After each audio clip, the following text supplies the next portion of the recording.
শারদীয় দুর্গোৎসবে রাজ্যবাসীকে আমার শুভেচ্ছা অভিনন্দন জ্ঞাপন করি।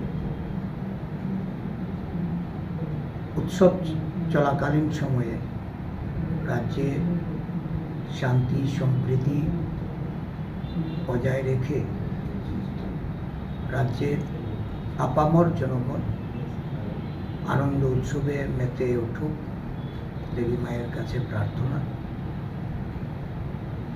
এই সময়ে আমরা সকলকে উৎসবের আনন্দে মেতে থাকার জন্য তাদের প্রয়োজনীয় যে পদক্ষেপ বা ব্যবস্থাপনা, সরকারের কাছেও আমাদের আবেদন থাকবে নির্বিঘ্নে পূজা সম্পন্ন করার লক্ষ্যে প্রশাসন যেন দায়িত্ব নিয়ে এই দুর্গোৎসব সম্পন্ন